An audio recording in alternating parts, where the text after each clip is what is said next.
Boa noite, meu nome é Ricardo, eu sou psicanalista, sou criador da página relacionada à saúde mental Ego versus Id e hoje eu vou falar um pouco sobre a função do pai na formação psíquica dos seus filhos. É importante, ao falar dessa inserção do pai, a gente lembrar das fases psicossexuais que Freud foi desenvolvendo ao longo do seu trabalho acerca desse tema, que são as fases lá oral, anal, fálica, latência e a fase genital, que são as fases de desenvolvimento da criança. A fase oral, quando o prazer da criança, a sua libido está voltado para o sugar durante a amamentação, e anal, sobre a retenção das fezes. Enfim, não é o tema deste vídeo, mas é importante a gente lembrar dessas fases e lembrar que no meio dessa fase é onde está inserido também o narcisismo primário, o desenvolvimento do narcisismo primário, que é a respeito da simbiose, quando o nenê é simbiose da mãe e filho. Quando o bebê nasce, a mãe e a criança estão numa simbiose. O bebê não entende-se ainda como um indivíduo. Para o bebê, ele é a extensão da sua mãe e ele e a mãe são uma única pessoa.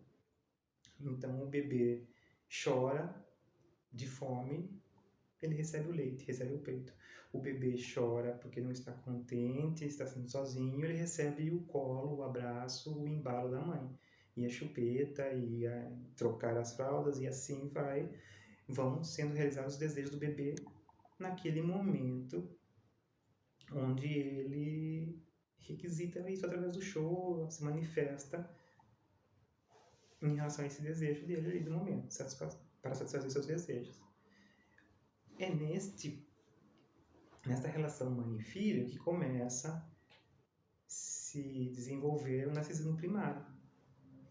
Então o bebê, sentindo-se extensão da sua mãe, sentindo-se uma única pessoa com a mãe, ainda não tem a noção de que é um ser autônomo, um ser individual. Ele só tem a noção de que quando ele quer algo, ele recebe esse algo. Entendeu? Então, com o passar do tempo, o bebê vai reconhecendo o outro, vai reconhecendo o ambiente, vai reconhecendo a mãe e vai entendendo essa separação. Ele vai entendendo que essa simbiose não existe da forma como ele sente. E para que essa separação seja possível, para que o bebê passe a entender que existe o outro, como se relacionar com o outro, entra a função do pai, que é uma função importantíssima nesse sentido.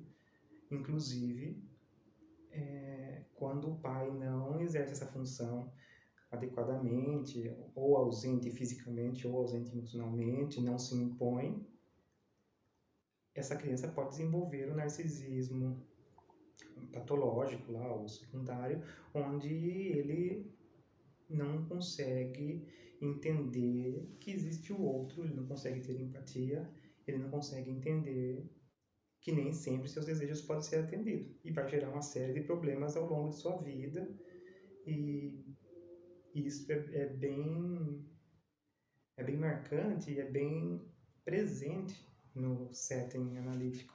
Nos consultórios chega demais pessoas, ou que sofrem desse narcisismo patológico, ou que sofrem em virtude de mães e pais narcisistas a este ponto. Então, é importante, a função do pai é importante para que esse narcisismo, que está inerente à formação de todos nós, se desenvolva de uma forma saudável, natural, normal e aceitável. Entendeu? Longe da patologia.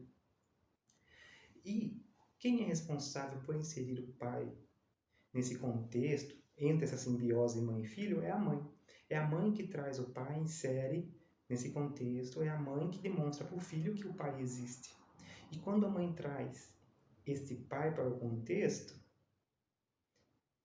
algo muito importante começa a acontecer. O primeiro fato importante é que a mãe se lembra que ela não é essa simbiose com o filho. A mãe passa a se lembrar que ela não é uma pessoa só com o seu filho. Ela passa a se lembrar que ela tem suas atividades, que ela exercia antes de ser mãe, e que é importante retomar essas atividades. Então a mãe tira dela o egocentrismo. E ao mesmo tempo, a criança passa a entender que existe essa separação dele com a mãe e que o pai existe. Ele passa a entender que existe o outro. E isso é muito importante para o desenvolvimento da criança no ponto de vista social, de como ela vai socializar, como ela vai lidar com o outro. Ela passa a entender que ela não é a majestade, o bebê, como diria Freud. Ela passa a entender que ela não é o centro do universo e que existe o outro. Então, ela vai passar a ter que dividir a atenção, ter que dividir o seu prazer, às vezes abrir mão desse prazer e entender que ela e a mãe não são uma única coisa. Então, o bebê passa a se reconhecer como indivíduo e passa a entender que existe o outro. É importante a gente lembrar também que o pai, a função dele já é importante desde a gestação. Nesse momento, ele está ali como amparador, como cuidador, como provedor, como suporte, como amparo, para que seja possível o nascimento e o desenvolvimento desse bebê. Então, o pai já está inserido antes. Mas quando a mãe traz o pai para o meio dessa simbiose que ainda está existindo entre ela e o filho, é onde começa a importante função da paternidade. Porque o pai tem essas funções, que é de fazer o filho entender que existe o outro, que entender que é preciso dividir.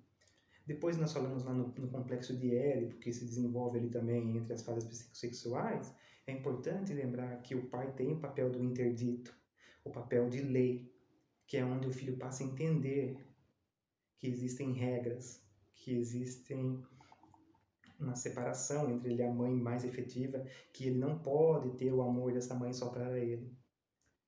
Que é lá a castração, que Freud chama de castração, durante o complexo de Édipo, e é muito importante vai determinar o resto da vida da pessoa. Como foi esse interdito, como foi essa participação do pai ali no complexo de Édipo. Quando este pai ele é ausente, ou ele é ausente, ou a mãe, por ser fálica, por ser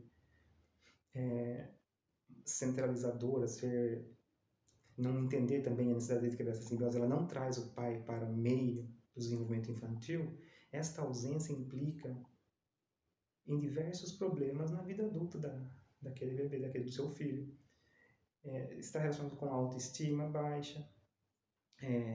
Este filho de pai ausente, seja ele fisicamente, emocionalmente, ele tem sérias dificuldades de entender que existe o outro.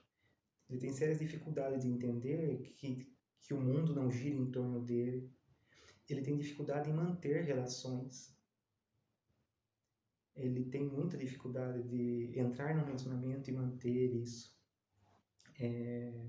Ele tem rompimentos constantes nos seus círculos de amizade, familiar, seja no relacionamento amoroso.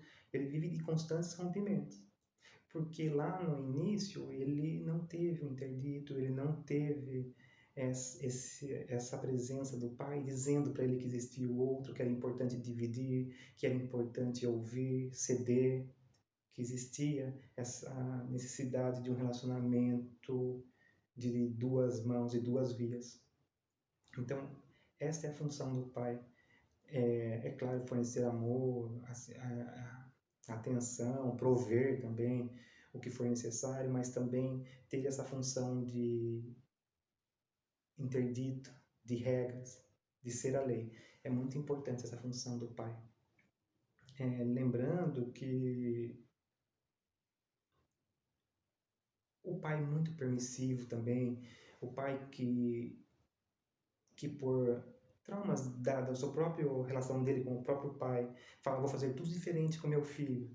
Então ele passa a ser permissivo, ele passa a ser dar muita liberdade para esse filho. Este excesso também gera problemas, onde o filho também não entende a lei, a importância de respeitar o outro.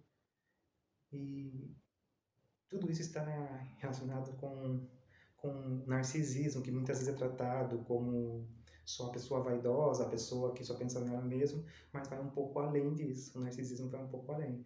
Ele faz parte da nossa vida, do nosso desenvolvimento, todo mundo tem o narcisismo, mas quando ele é patológico, por não ter havido interdito, por não ter havido essa separação durante o desenvolvimento psíquico do bebê, não teve essa separação mãe e filho, lá no futuro, lá na vida adulta, vai pesar demais nas relações, nos relacionamentos, e no trabalho, em todos os aspectos da vida da pessoa, isso vai interferir.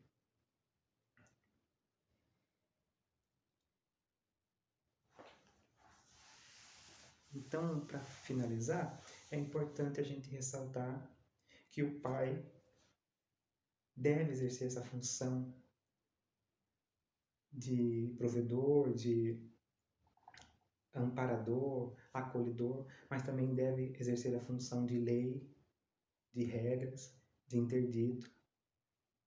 E lembrando, quando fala pai, em muitos casos existe um outro que não o pai biológico, mas que exerce esse papel. Então é importante ter esses no relacionamento, nesse triângulo, é importante ter aquele que desenvolve o papel do interdito, da paternidade, a função pai, que não está relacionada simplesmente ao pai, ali, homem biológico, mas sim de uma terceira pessoa que vai exercer esse papel importante, essa função. Então fica essa reflexão aí, fica aberto para perguntas, para a gente discutir o tema, porque é um tema muito amplo, impossível discutir. Eu trouxe aqui alguns aspectos da função do pai, mas nós podemos discutir, ampliar essa nossa visão sempre que existem novas visões de outras pessoas, só enriquece o debate e a gente vai aprendendo mais e desenvolvendo mais em relação àquele tema. Eu agradeço a atenção e até a próxima.